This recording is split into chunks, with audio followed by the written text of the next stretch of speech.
Right then, I hope you're all doing well. What we're going to make today is going to make a chicken Marbella from the Ottolenghi cookbook, and this is an absolute fabulous dish. And I'm going to do some more of these, what you call like one pot wonders. You know, it's just brilliant how you can just put everything in a tray, and then you simply marinate it and you just put it in the oven, and it's fabulous. Especially when you've got more than 2 people to feed, it's great. You can just put it in the oven. And then it's ready 15 minutes later. But the secret of this is always about the marinade. So that's the recipe there, and then that's kind of like what it will look like afterwards. Now you can have chicken drumsticks, you can have the legs. I think the thighs are really good, so we're gonna use the thighs. And it's always good to have it on the bone if you can, because it just absorbs that flavour. The equipment we need is a big mixing bowl and a deep tray. So we're gonna do this in 2 stages. We're gonna do the marinade today. So bowl, chicken, and the actual ingredients we're using, we're going to use extra virgin olive oil. We're going to use dates, which I'm going to slice in half to extract that flavour.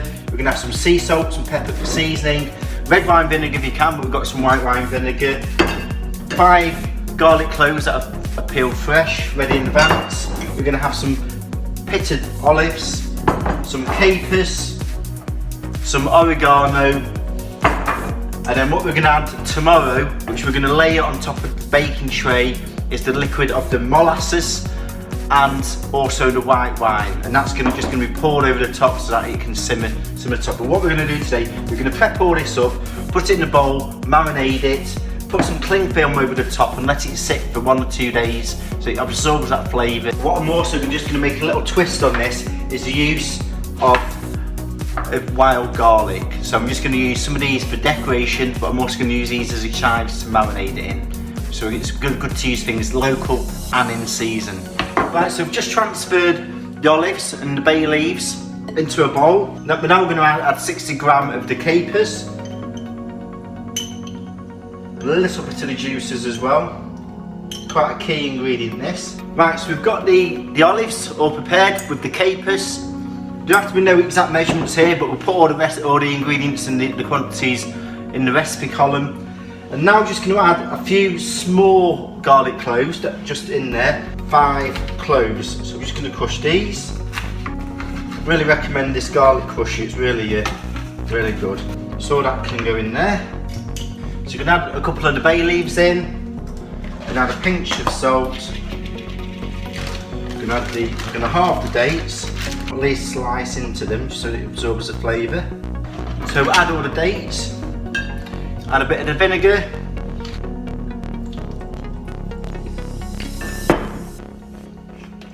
olive oil.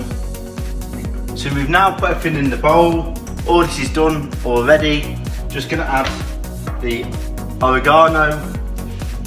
And what we're going to do is we're going to add the thighs in and really mix this in. Try and push the meat to the bottom and allow everything to sit on top of the chicken. And what we're going to do there is we're just going to add on top here some cling film, and then also put a plate on top and put it back in the fridge so we can marinate. So just also sprinkle some of the wild garlic chives on top, which is really nice. Put a sprinkle of pepper on, and that's now ready to marinate. So I've just got some cling film here. Always make sure you use cling film rather than tin foil. It creates a true seal then. And also a little tip I always do with cling film is, whenever I've taken some, I create a line down there so that when the next person comes to it, you can pick it off. So here we go, we've got the cling film. We're just now going to create an inner seal, not an over seal, an inner seal, which means pushing this right down, and it just prevents any air getting inside. You can either just leave that as it is, or you can put a bit of weight on top and also ensure. So it's got an inner seal, just like so. See you in 2 days. Right then, so the chicken's been marinated in the fridge for a couple of days. Nicely absorbed all those flavours. Clearly, I will put a plate on top. So just remove this, you can really, it smells absolutely amazing. So just gonna layer this now into a deep tray, and I'm using some lined brown paper here.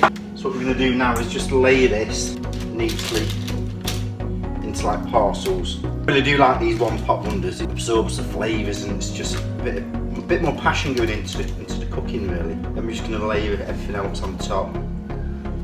Poke the garlic into the meat. And then finally, the last two ingredients that we're going to add are going to be the molasses and the white wine. So we just need 125ml. If you look at that, it looks absolutely amazing. Really, really nice. So I'm just going to make sure I wash my hands. So we need 125ml of the white wine.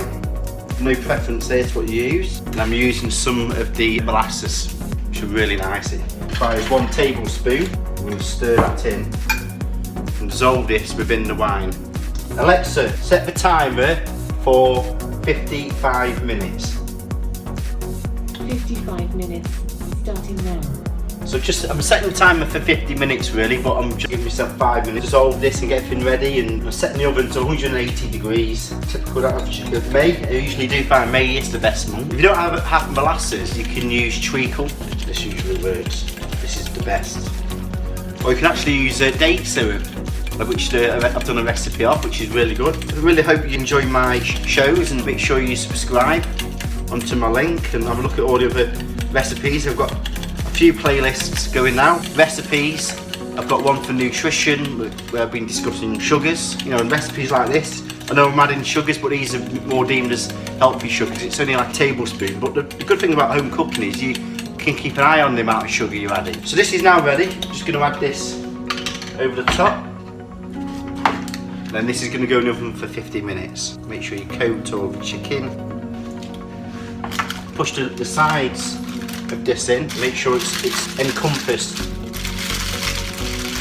The grease-proof paper really works well for this. So really can't wait to see this. This is going to be tremendous. Chicken Marbella.